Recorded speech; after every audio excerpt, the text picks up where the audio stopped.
रात का समय था। चांद की रोशनी बहुत हल्की थी। गांव के किनारे एक सुनसान खेत था जिसे लोग सब डर के मारे भूल भुलैया खेत कहते थे। यह नाम इसलिए पड़ा था क्योंकि वहां शाम के बाद कोई भी सीधे रास्ते से नहीं चल पाता था। सब कहते थे कि खेत में एक चुड़ैल का वास है।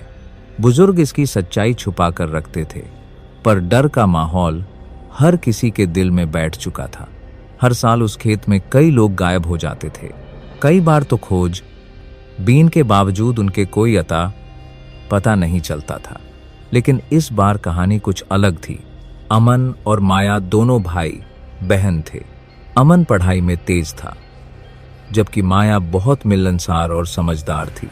अमन का मानना था कि चुड़ैल जैसी बातें सिर्फ पुराने किस्से हैं, पर माया की अचानक गायबगी ने उसकी सोच बदल दी थी। 3 दिन पहले माया खेत के पास खेल रही थी। अचानक कोई आवाज उसके कानों में गूंजने लगी।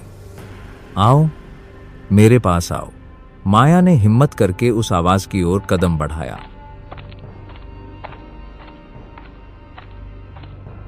पर जब उसने चारों तरफ देखा तो कोई नहीं था। अचानक मिट्टी के नीचे से हल्की सी फुसफुसाहट उठी। आओ, यही सही रास्ता है। उसके कदम खुद ब खुद खेत की गहराई में बढ़ते गए और फिर वह गायब हो गई। अमन की चिंता का ठिकाना नहीं रहा। उसने गांव वालों से मदद मांगी, पर सब लोग डर के मारे चुप हो गए।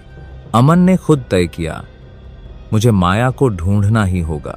अगले दिन अमन सूरज ढलने से पहले खेत के पास पहुंचा। सूरज की लालिमा धीरे धीरे अंधेरे में बदल रही थी। पक्षियों की चहचहाहट खत्म हो गई थी। हर तरफ सन्नाटा पसरा था। अमन ने गहरी सांस ली। उसने धीरे धीरे खेत में कदम रखा। पौधे उसकी हर चाल के साथ सरकते जा रहे थे, जैसे खेत उसकी मौजूदगी से खफा हो रहा हो। फिर अचानक एक ठंडी हवा चली। पौधों की पत्तियां फुसफुसाने लगीं। तुम यहाँ क्यों आए हो? माया मेरी बहन है, अमन ने दिल में कहा। आसपास की फुसफुसाहटें तेज हो गईं। यहां से लौट जाओ, तुम भी इसी खेत में फंस जाओगे। अमन ने अपनी आंखें बंद कर लीं और गहराई से सांस ली। मुझे डर नहीं लगेगा, मुझे माया को बचाना है। तभी खेत के बीच में एक परछाई धीरे धीरे उभर आई। वह महिला चुड़ैल थी। लंबे काले बाल उसके चेहरे पर लहराए जा रहे थे। आंखें लाल रंग की चमकती हुई। उसकी चाल धीमी पर डरावनी थी। तुमने मेरी नींद तोड़ दी। चुड़ैल की आवाज बहुत धीमी पर स्पष्ट गूंज रही थी। अब तुम भी इसी खेत में फंसे रहोगे। अमन के दिल की धड़कन बढ़ने लगी, पर वह अपनी बहन माया की याद में मजबूर था। उसने पूछा, तुम कौन हो? चुड़ैल ने धीरे से कहा, मैं वही चुड़ैल हूं जिसे गलत आरोप में यहां फेंक दिया गया था। मेरी पीड़ा हजारों सालों से इसी मिट्टी में गूंजती है। जो भी इसे समझेगा उसकी कहानी मेरी बन जाएगी। अमन ने अपनी आंखों में आंसू लिए। अगर मैं तुम्हारी पीड़ा समझ लूं तो क्या तुम माया को छोड़ दोगी? चुड़ैल ने खौफनाक हंसी के साथ उत्तर दिया, सच जानो, मेरी पीड़ा को समझो, तभी मैं मुक्त हो पाऊंगी। माया नहीं, यह खेत मेरी यादें हैं जो हर रात बदलते रहते हैं।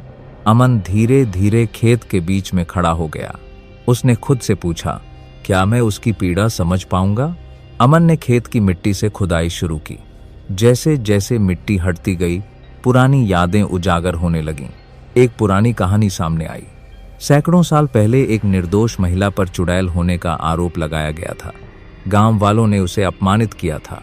उसकी निर्दोष चीखें हवा में गूंजती रही थीं, पर किसी ने नहीं सुनी। फिर एक दिन चुड़ैल गायब हो गई और उसी जगह को बंजर छोड़ दिया गया। जैसे जैसे वह सोचता गया, फुसफुसाहटें धीरे धीरे शांत होने लगीं। पेड़ पौधे धीरे धीरे अपनी जगह पर लौटने लगे।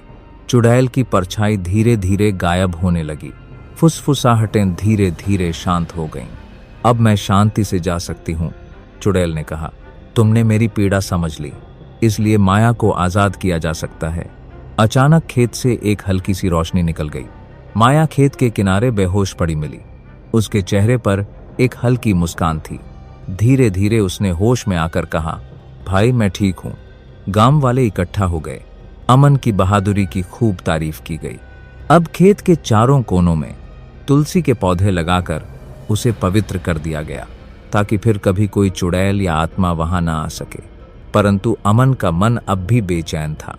वह रोज खेत की तरफ देखता, हर चांदनी रात को धीरे धीरे खुद से कहता, मैं तुम्हारी कहानी जान चुका हूं, पर क्या मैं तुम्हें कभी भूल पाऊंगा? कई दिन बीत गए, माया धीरे धीरे ठीक हो गई, परंतु अमन ने खेत से एक बात सीखी थी कि कुछ रहस्य मिट्टी में दबे होते हैं और उन्हें समझना बहुत जरूरी होता है। एक दिन अमन गांव के बुजुर्ग से मिला। बुजुर्ग ने उसे बताया, अमन बेटा, याद रखो, हर धरती का अपना इतिहास होता है। जो भूल जाए वो फिर उसी इतिहास का हिस्सा बन जाता है। अमन ने गंभीरता से सिर हिलाया। उसने तय किया, अब मैं इस गांव की रक्षा करूंगा, कभी भी किसी के साथ अन्याय नहीं होने दूंगा। उसने खेत के चारों तरफ एक छोटी दीवार बनाई, तुलसी के पौधे और पवित्र जल से खेत को आच्छादित किया। हर सुबह वह वहां जाकर ध्यान करता। सभी गांव वाले उसे सम्मान की नजर से देखने लगे, क्योंकि उसने न केवल अपनी बहन को बचाया था, बल्कि पूरे गांव को उस प्राचीन भय से मुक्ति दिलाई थी।